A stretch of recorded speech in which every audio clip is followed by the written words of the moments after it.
Episode 4. The Great Flood. After Shirlen was gone, Eva inherited the authority to rule over water. But Eva had a timid nature, and after witnessing her elder sister's terrible demise and the war among gods, she became even more fearful. In order to avoid the weighty responsibility that fell to her, she dug a tunnel at the bottom of a lake and hid. With no goddess to rule over them, the spirits of water were without purpose and began to wander aimlessly. Too much water flowed to one place and formed a great marsh. Water did not flow at all in another place, and there a desert formed. Oftentimes, part of the continent suddenly sank into the ocean, or a new island suddenly sprang out of nowhere. In some places, it rained day and night until everything except the tips of the highest mountains were submerged. Where any piece of land remained above water, all the living creatures flocked to preserve their life, and the piece of land fell to pandemonium. Both on the continent and in the ocean, all the living creatures were suffering. On behalf of all the living creatures, giants petitioned the gods for help. Einhasad and Grand Cain searched everywhere in the continent and finally found the lake in which Eva was hiding. Eva, look what happened because you avoided your responsibility. You are destroying the harmony of this continent that we created with all of our efforts. I will not tolerate it if you continue to disobey me. Einhasad was so enraged that her eyes burned bright with roaring flames. Due to the floods, countless giants and living creatures departed to Shailen's world. This made Einhasad very envious of Shirlen. Trembling with fear, Eva ended up surrendering to her mother. When Eva took over her authority to adjust the waters, the disasters gradually ceased. However, it was impossible to restore the continent that lay in ruins. Episode 5. Challenge of the Giants. The giants began to harbor skepticism in their hearts. Grand Cain had already proved his own stupidity by making a lowly living creature called human. In addition, due to Grand Cain's lewd conduct and Einhasad's jealousy, the underworld was created and various demons came into existence. Due to Eva's weakness and incompetence, the continent was badly out of shape. Seeds of doubt began to sprout in the minds of giants. Did such gods deserve their worship? Giants could ride chariots made with their own hands and freely go in and out of the god's palace. They could use magic to lift up an island and live in the air like gods. They could prolong their lifespan until it seemed like they would live forever. The giants began to think that their power was equal to that of the gods. In spite of their wisdom, they became excessively arrogant, and thus the giants set out to become gods. They began to experiment by modifying living organisms to create new forms of life. Giants called them magic to make such miracles possible science. Intoxicated by power, the giants organized a strong army to fight against the gods despite the failure of Shirlen, the 6 dragons, and numerous demons in the same task. The gods saw the preparations and were enraged. Einhasad, who claimed the sole right to create life, was speechless with fury. She swore to destroy all giants along with the continent and the entire world. Grand Cain pleaded with her to remain calm. Much as you are the mother of creation, he argued, so is destruction my responsibility. You know too well what I had to go through when I coveted your task. I will punish the giants for their arrogant conduct. Yet, if you still want to destroy the entire world, I will fight you with everything I have. Grand Cain did not want to allow the destruction of the continent no matter what, and Einhasad was greatly offended by Grand Cain's intervention. However, as they were of equal status, she could not stop him. Einhasad compromised in the end. In order to punish the giants, she decided to borrow Grand Cain's hammer, known as the Hammer of Despair. Due to its great destructive power, even Grand Cain had never used the weapon. Yet in her fury, Einhasad lifted the hammer high above her head and brought it down in the center of the giant city. Episode 6. The End of Ages. Only when red flames rained from the heavens did the giants realize that they had committed a foolish error. They reached up with their combined strength to thwart Einhasad's angered delivery of the Hammer of Despair. Yet even with the giants' might, they merely altered the direction of the hammer slightly, and it still grazed the cities as it descended upon the world. That was enough to destroy the world's greatest city, Countless giants and other races were instantly crushed. A large hole was left in the earth, and immense waves covered its surface. In the end, almost all the giants had perished.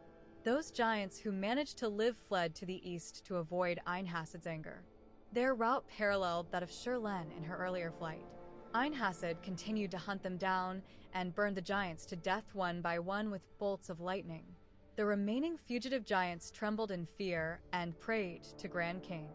Grand Cain, Grand Cain, we have realized our erroneous ways. Only you can halt the rage and madness of Einhasad. Do not let us perish, we who have been born from the same place as yourself, we who are the wisest and strongest creatures in the land.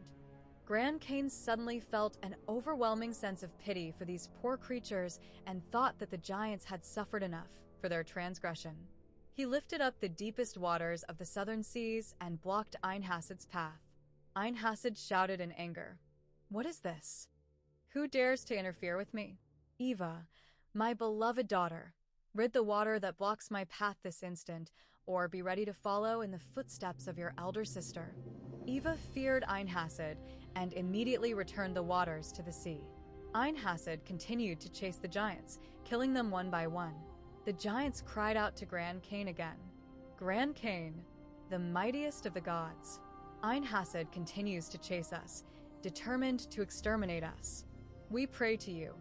Please have mercy and save us. Grand Cain lifted up the earth on which the giant stood. The great cliff hindered Einhasad's chase, and she shouted in a loud voice, "Mafr, my beloved daughter, who dares to interfere with me? Set the land down this instant, or be ready to follow the path of your sister." Fearful at these words, Mafr tried to lower the earth, but Grand Cain stopped her. "Einhasad, why do you not give up? The whole land knows your anger and trembles before your wrath. The wise but foolish giants feel their wrongdoing to their very core. See for yourself. The race of proud and noble creatures that at one time ruled the earth are now hiding on a narrow strip of land and shaking in fear as they seek to escape you. No longer can they challenge the gods. This place will eternally be the giant's prison. Calm your rage. Your revenge is complete." Einhasad continued to rage, but she could not act against Grand Cain's wishes. He possessed strength equal to her own. She decided that, as Grand Cain had said, it would be better to leave the giants on that narrow, barren land to forever repent their sins rather than to kill them all. She ended her hunt and returned to her home. Afterwards, Einhasad rarely interfered with happenings on Earth, as she had been deeply disappointed in the Earth's beings.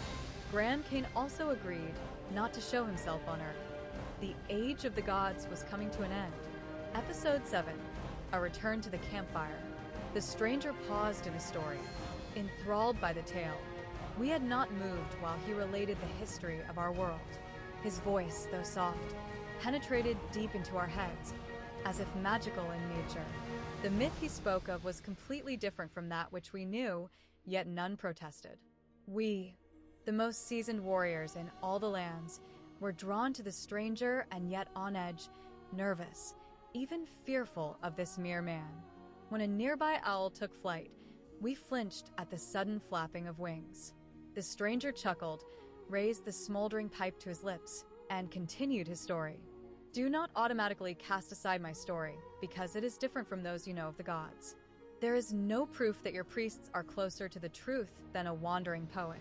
The history of the gods is the will of the gods, not that of humans. And thus, how would mere priests know the truth? Listen again as I continue. This is the story of the land after the gods' disappearance. It is your own history. Episode 8, The Aftermath. The world fell into great turmoil following the sudden disappearance of the giants. Accustomed to the rule of the giants, the elves, orcs, dwarves, and humans were faced with the harsh reality of fending for themselves. On top of this frightening new change, the world in which they lived lay ravaged with the strike of the hammer of despair. Many died during the disasters wrought by Einhasad, and many more died in the ensuing confusion and chaos. The races of the earth pleaded fervently to the gods for salvation, but the gods did not answer. First to take control of the situation were the elves, as they were the race responsible for politics during the time of the giants. The elves were successful in unifying the races and continued on with their lives. But as time passed, it became apparent that the elves did not have the same capabilities to rule that the giants had. The first to stand against the elves were the orcs. Are the elves stronger than we? No.